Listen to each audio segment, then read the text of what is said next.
Welcome to another mentoring moment with Dr. Mo. I'm Dr. Mo, and in this mentoring moment, we will elevate and enhance your tapping practice by taking a deep dive into making your tapping boring. So in this video, I will be comparing what I call spicy tapping with what I call boring tapping. So in a couple slides, I'm going to define what I call spicy tapping, but let me take a moment to define boring tapping. So to me, boring tapping is just basic tapping or simple tapping, keeping everything pretty fundamental, pretty basic, pretty simple. And that leads me into one of my biggest tips for having a very effective tapping session or a progressive tapping experience with the client is to not be afraid to keep your tapping quite boring, quite basic, quite simple. And so this is something that I've noticed in my private practice that not only ensures client safety if you kind of stick with the basics, but it's also really helpful in helping your client make progress in their goals in one session, but also over time. So now that I've kind of defined boring tapping, let's jump right into the definition of spicy tapping. So this is a definition I created all on my own. So you won't find it in any of the literature. You know, what a shame, but maybe it'll stick. So what I call spicy tapping is this idea of trying to spice up the tapping by possibly clumping a lot of aspects into one tapping round at a time, really not anchoring onto one specific event or aspect at a time, or even incorporating a lot of the client's narrative or a lot of contextual details that the client has shared throughout the session or even in prior sessions. And that stuff is not particularly relevant when you're clearing one specific event or even working on one specific aspect of the event. So this is what I consider to be spicy tapping. In many ways, it can appear more dynamic, but actually in the long run, it's not super effective for helping your client make progress. And so this is the opposite of what I call boring tapping, okay?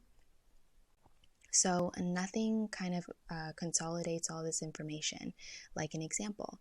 So we're going to do an example together to bring these concepts of spicy tapping and boring tapping to life and how they would both manifest in a session if you did both. Okay, so let's first off start with how your client is presenting. So on the slide here, you will see that there's a lot of text, right? And this is very indicative of how your client will likely show up to a session. They will unpack and unload a lot of details into the session. And as a practitioner, it's very important to be able to weed out what the context is and to focus on the nuggets. Those nuggets of gold of where you might make the most progress on by tapping on them. And usually those are specific events or something that could likely be a specific event if you asked a couple questions. Okay, so let's go through this together. So let's say that your client is really struggling with her chemistry class. She has failed several exams and she feels her teacher seems to have it out for her because her teacher is always rude to her, and this has caused your client to become quite distracted by her emotions in class.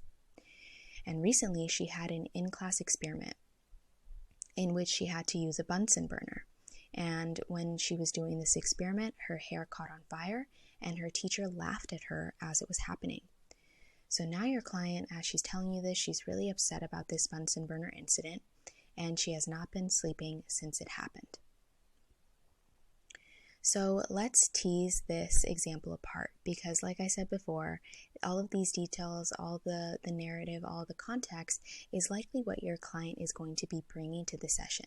Okay, so as a practitioner, let's start teasing this apart and looking for those nuggets. Okay, so what are you kind of focusing on as the specific event? So for me, I have highlighted the sentence in red that really kind of hones in on one time, that one time when.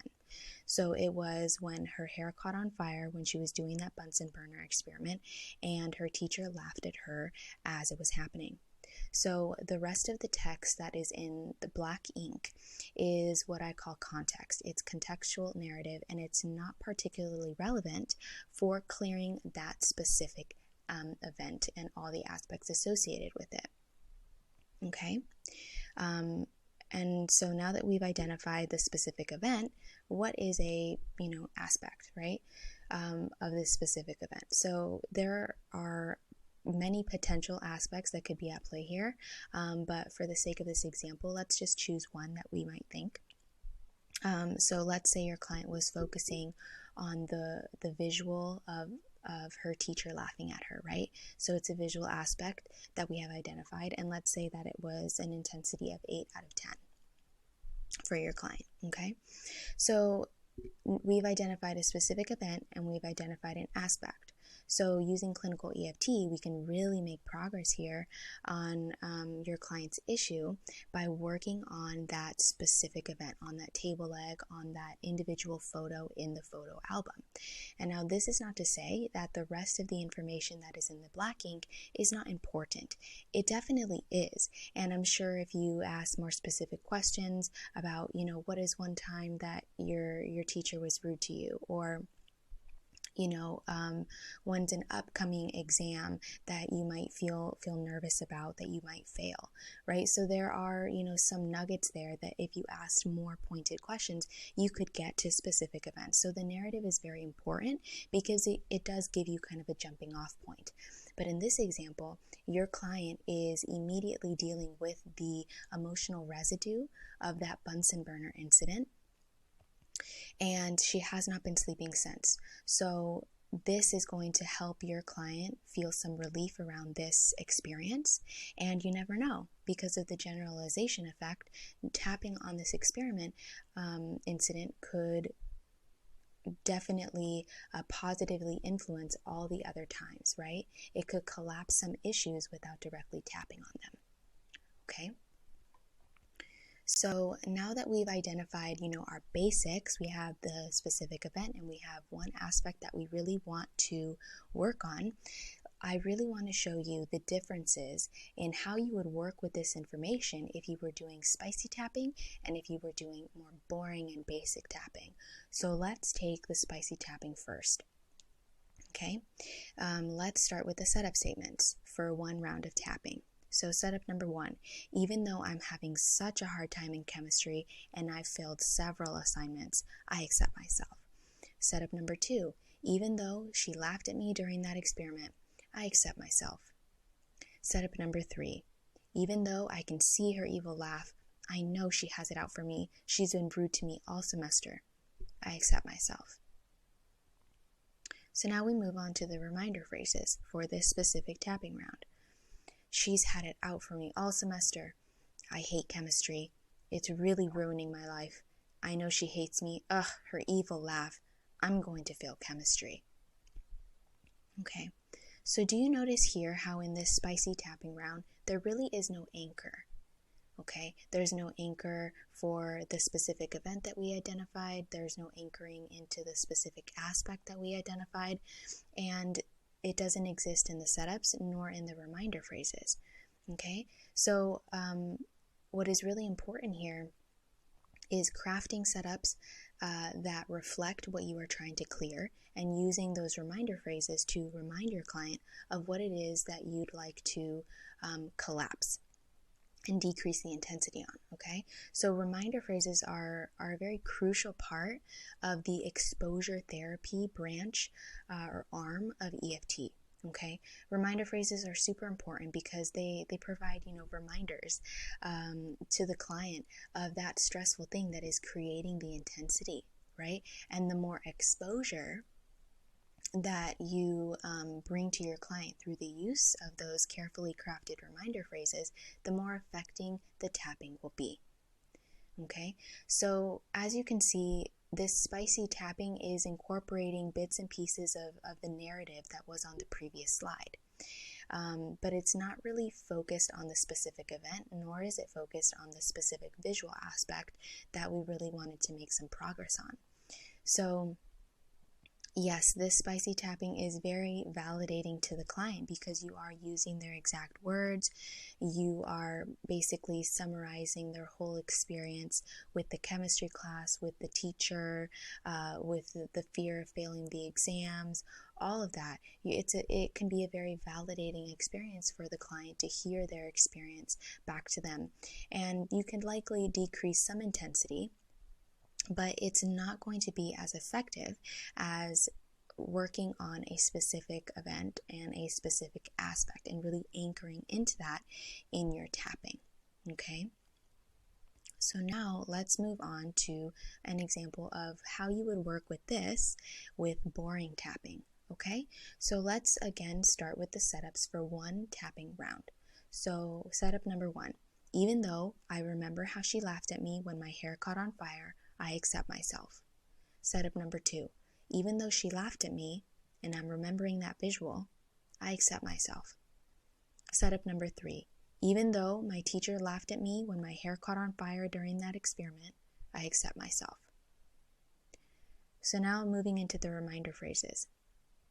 Her laugh, seeing her laugh at me, how she laughed, seeing her laugh, that visual of her laughing at me, or any variation of that, okay?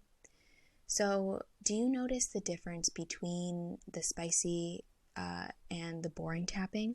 So here in the boring tapping, it's much more anchored into that specific event and that specific aspect that you're trying to clear. And though you have acknowledged that your client is having a hard time in the chemistry class, she might fail her exams, she's having a hard time with the teacher, she's not sleeping, that is not incorporated into this tapping round because the contextual details aren't very important for this one time that you're working on.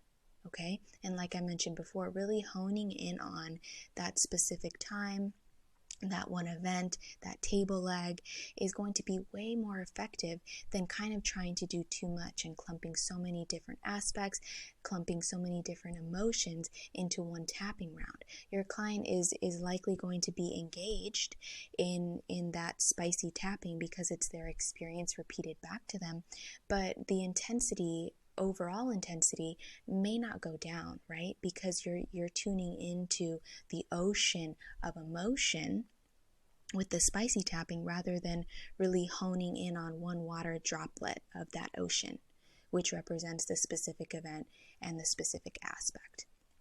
Okay, but more importantly, you can identify a specific event and a specific aspect, but how you work with that is very important. And so that's why I've compared, these boring tapping with the spicy tapping, right? And how the spicy tapping is not really anchored into anything at all. It's kind of all over the place, but the boring tapping is much more streamlined, it's much more direct, and it's very specific. Okay, and it's not as spicy. You're repeating the same things over and over again. And so I feel like that can be kind of a drawback that practitioners of EFT don't really want to engage in such boring tapping, because to them, as the practitioner, it feels quite boring to be repeating the same phrases over and over again. But like I said before, that is the power of the reminder phrases. That is the power of the exposure therapy aspect of EFT, is to be boring and to keep it simple. So because guaranteed your client is not bored, right?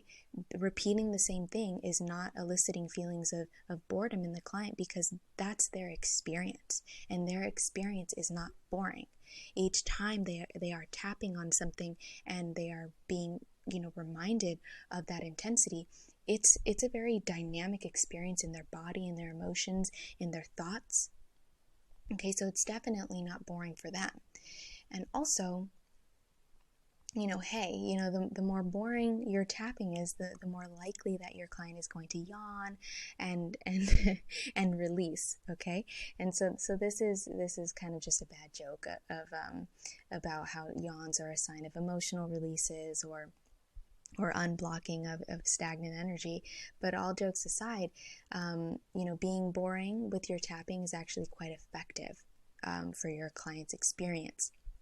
And if your client actually gets to the point where they tell you, hey, this is really boring now, that's actually an incredible sign to you as a practitioner, because that means that there's no intensity left there anymore, right? They've been desensitized to the experience.